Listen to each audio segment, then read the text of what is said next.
ওকে, দেখো, আমরা প্রিভিয়াস ডেতে কি ডিসকাস করেছিলাম, ঠিক আছে?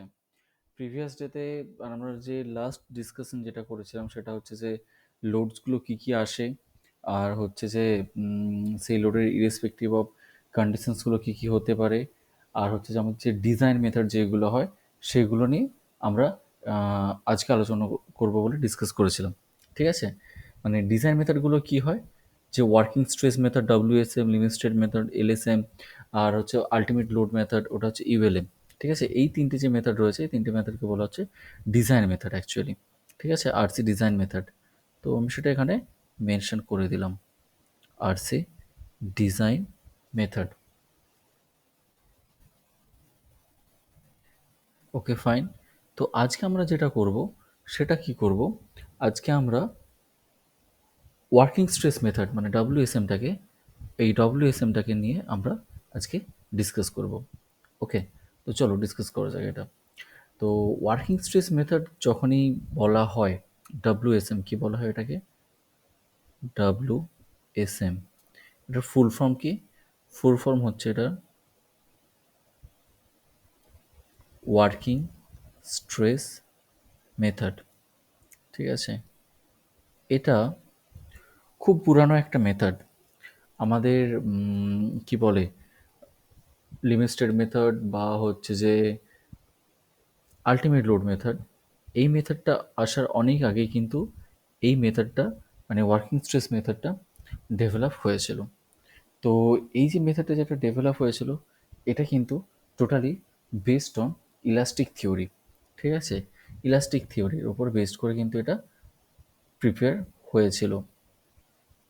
তো অ্যাজ ইউজুয়াল আমরা যত ডে বাই ডে প্রসিড করেছি, আমরা ওয়ার্কিং স্ট্রেস থেকে ইউএলএম, ইউএলএম থেকে লিমিট স্টেট মেথড, এই দিকগুলোতে কিন্তু আমরা প্রসিড করতে শুরু করেছি। তো যখনই ওই সমস্ত দিকে আমরা প্রসিড করতে শুরু করেছি, মানে ওপরের দিকে যতগুলো প্রসেস রয়েছে বা ওপরের দিকে যতগুলো মেথড রয়েছে সেই দিকে যখন প্রসিড করতে শুরু করেছি, ডেফিনেটলি সেই মেথডগুলোর কিন্তু ইভলিউশন ঘটবে, ঠিক আছে? সেরকম ঘটেওছে। তো সেইখান থেকে সেই জন্য আমরা মানে পিরিয়ডিক্যালি ওয়ার্কিং স্ট্রেস মেথড থেকে অ্যান্ড আলটিমেটলি আমরা লিমিটেড মেথডে কিন্তু পৌঁছাতে পেরেছি, ঠিক আছে? তো আমাদের আজকে যে মেন ডিসকাশন ব্যাপার হবে সেটা কিন্তু এই ওয়ার্কিং স্ট্রেস মেথড, যেটা কিনা বেসড হচ্ছে ইলাস্টিক থিওরির ওপর ডিপেন্ড করে কিন্তু পুরো থিওরিটা হবে, ঠিক আছে? তো ওয়ার্কিং স্ট্রেস মেথডটা যখন ডিসকাশন করা হয়, ওয়ার্কিং স্ট্রেস মেথডটা ডিসকাশন করার সময় কিন্তু আমাদেরকে সব থেকে আরও কী বলবো, যে জিনিসটা কি, যে যদি ডিফিনেশন জানতে হয় ওয়ার্কিং স্ট্রেস মেথডের, সেটাকে জানতে হবে। এটা ফার্স্ট যেটা বললাম আমি, এটা হচ্ছে যে বেসড অন ইলাস্টিক থিওরি, এটা কিন্তু সবসময় মনে রাখবে, ঠিক আছে? এ method of design which is based on totally elastic theory, সেটা হচ্ছে আমাদের ওয়ার্কিং স্ট্রেস মেথড, ঠিক আছে? এইবার ওয়ার্কিং স্ট্রেস মেথডটাকে যখন আমাকে জানতে যেতে হবে, তখন জানার আগে কিন্তু সবথেকে ইম্পর্ট্যান্ট ব্যাপার যেটা হলো বা ইম্পর্ট্যান্ট প্যারামিটার যেটা হলো, এর অ্যাজাম্পশানসগুলো কী কী হয়, কার ওপর বেস করে এই মেথডটা দাঁড়িয়ে রয়েছে বা এই ডিজাইন মেথডটা দাঁড়িয়ে রয়েছে, সেগুলো কিন্তু আমাকে পিওরলি ফাইন্ড আউট করতে হবে। আর সেটা কি আমাকে প্রোভাইড করছে? সেটা আমাকে প্রোভাইড করছে IS 456, আমাকে প্রোভাইড করছে, ঠিক আছে? তার মানে এখানে বুঝতে পারছি আমি, যখন আমি আরসি বেস কোনো স্ট্রাকচার ডিজাইন করতে যাব, আমার ক্ষেত্রে আমার কাছে কিন্তু IS 456 will play a very important role. এটা খুব একটা ইম্পর্টেন্ট রোল প্লে করবে, ঠিক আছে? আমাকে IS 456 ফুললি তাহলে জানতে হবে, এটা কিন্তু খুব দরকার, ঠিক আছে? ওকে, ফাইন। চলো আমরা তাহলে অ্যাজাম্পশান আসি, ঠিক আছে? ওয়ার্কিং স্ট্রেস মেথডের অ্যাজাম্পশানে আসি। আহ, এটাকে কি বলা হচ্ছে একটু লিখে দিই এখানে,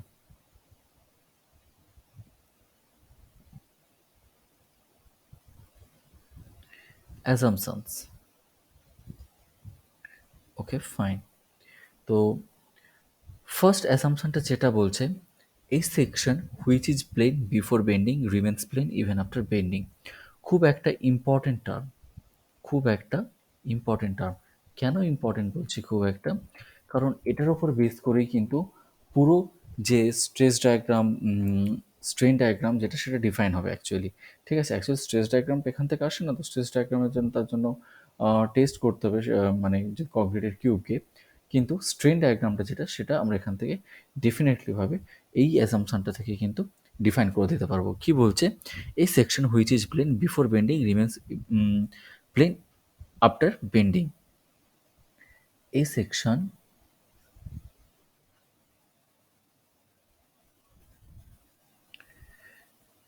a section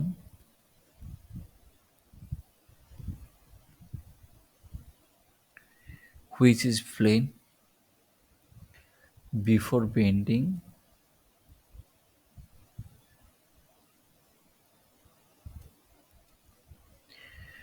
remains plain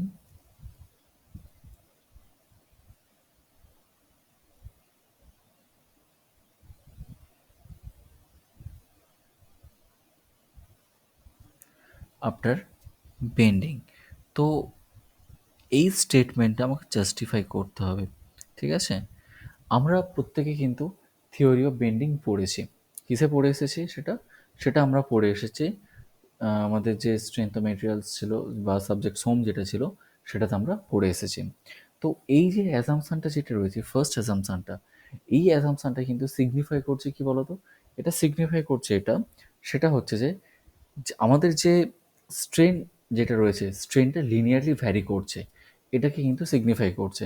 তার মানে ব্যাপারটা কি এইরকম দাঁড়াবে, এই যে স্ট্রেনের যে প্যাটার্নটা যেটা থাকবে, ঠিক আছে, স্ট্রেনের প্যাটার্নটা যেটা থাকবে মানে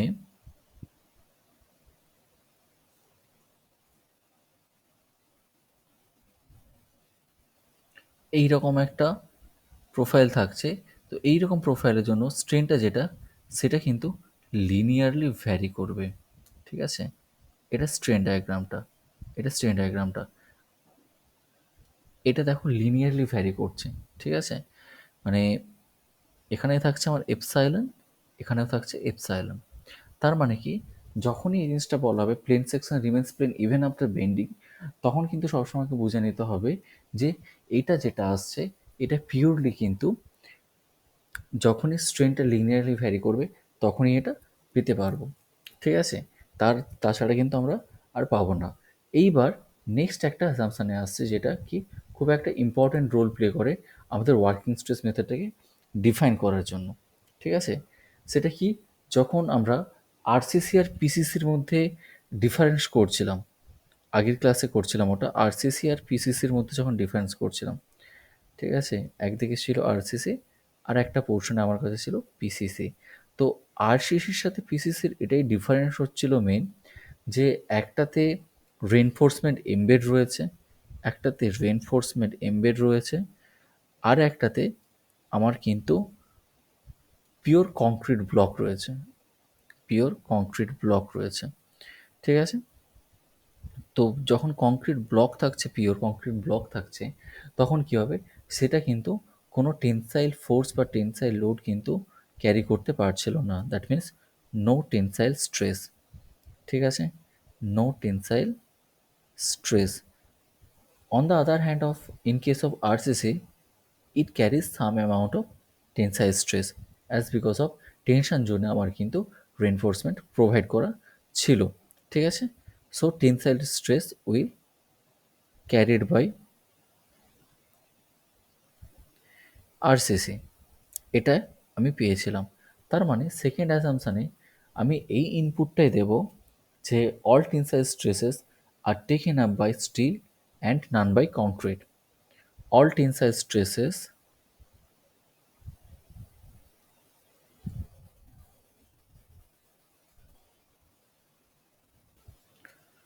or all tensile stresses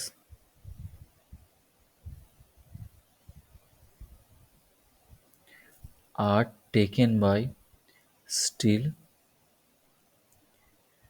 none by concrete. Fine. তাহলে এই জিনিসগুলো আমি এখান থেকে পাচ্ছি। এইবার এইখানে একটা ইন্টারেস্টিং ব্যাপার হলো, যখন কোনো বিম সেকশন যদি থাকে, এটা এখানে বুঝে নেওয়া ভালো। আমার যদি কোনো একটা বিম সেকশন থাকে, এটা কোনো একটা বিম সেকশন রয়েছে, ঠিক আছে? তো তার টেনসাইল জোনে রেনফোর্সমেন্ট প্রোভাইড করা রয়েছে, এটা হচ্ছে টেনসাইল জোন, এখানে রেনফোর্সমেন্ট প্রোভাইড করা রয়েছে, স্টিল প্রোভাইড হয়ে রয়েছে। এইবার এটার যদি আমি ওয়ার্কিং স্ট্রেস মেথডে স্ট্রেস ডায়াগ্রামটা ড্র করি, তখন আমরা এইরকম একটা ডায়াগ্রাম পাবো। তো এখন যেটা কেস হচ্ছে, আমাদের কিন্তু এখানে স্ট্রেস ডায়াগ্রামটা ড্র করার কিন্তু কোনো দরকার নেই। ঠিক আছে?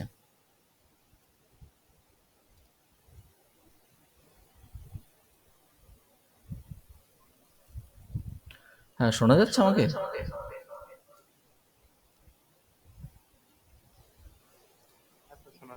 আচ্ছা, হ্যাঁ, চলো তাহলে। তো এইবার এখানে কেসটা যেটা হবে, স্ট্রেস ডায়াগ্রামটা আমার কিন্তু এখানে দরকার নেই। আমার দরকারটা কি? আমার এখানে দরকারটা হচ্ছে মেনটা নিউট্রাল অ্যাক্সিস, যেটা আমার সেটা এখানে দরকার। কেন? সেটার উপর বেস করে আমি কোথায় টেনশন কাজ করছে আর কোথায় কম্প্রেশন কাজ করছে সেটা আমি বুঝতে পারবো। ধরো এটা কোনো একটা স্ট্রেস ব্লক রয়েছে আমার নর্মাল, ঠিক আছে? তো আমি এখানে স্ট্রেস ডায়াগ্রামটাকে হাঁটিয়ে দিলাম। স্ট্রেস ব্লক বলছি কোনো একটা কংক্রিট ব্লক রয়েছে আরসিসির। তো এর যে নিউট্রাল অ্যাক্সিস ইন বিটুইন, মানে সেন্টার বা সেন্টার ওপর দিয়ে কোনো একটা জায়গা দিয়ে যাবে। তো সেটাকে আমি এখানে মেনশন করে দিলাম। একটু ওপর হয়ে গেল বেশি। তো এইরকম জায়গায় আমি মেনশন করলাম। এটা হচ্ছে নিউট্রাল অ্যাক্সিস। যখনই এই স্টেটমেন্টটা প্রোভাইড করা হচ্ছে, মানে এই সেকেন্ড অ্যাসাম্পশনটা যখনই প্রোভাইড করে দেওয়া হচ্ছে, তখন কিন্তু আমাকে একটা জিনিস বুঝে নিতে হবে যে নিউট্রাল অ্যাক্সিসের আপ অ্যান্ড ডাউন এই দুটো পোর্শনে কিন্তু সমস্ত কিছু যে স্ট্রেস আসবে, that is compressive stress and tensile stress, দুটোই কিন্তু এখানে কাউন্টার করবে। তো এই সিচুয়েশনে দাঁড়িয়ে বা এই পরিস্থিতিতে দাঁড়িয়ে আমার কাছে কোন পোর্শনে কী আসছে বা নিউট্রাল অ্যাক্সিসের ওপরে কী আসছে আর নিউট্রাল অ্যাক্সিসের নিচে কী আসছে, দ্যাট মিনস কম্প্রেশন আসছে না টেনশন আসছে, সেটা আমি কী করে বুঝবো? তো এটা বোঝার জন্য আমি একটা সিম্পল আর একটা পিকচার ড্র করছি।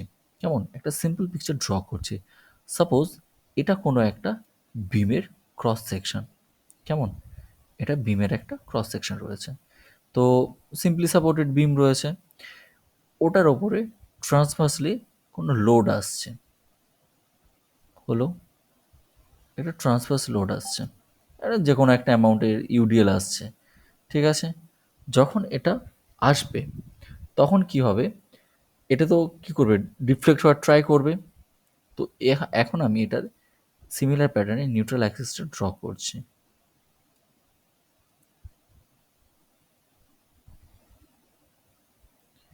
আমি নিউট্রাল অ্যাক্সিসটা ড্র করে নিলাম। এইবার কেসটা যেটা হচ্ছে, এটাতে ডিফ্লেক্ট করবে। ডিফ্লেক্টেড শেপটা কেমন হবে? ডিফ্লেক্টেড শেপটা দাঁড়াও, এটা অন্য কালার দিয়ে ড্র করে দিচ্ছি। ঠিক আছে? তো এই ডিফ্লেক্টেড শেপটা যেটা হবে এবার,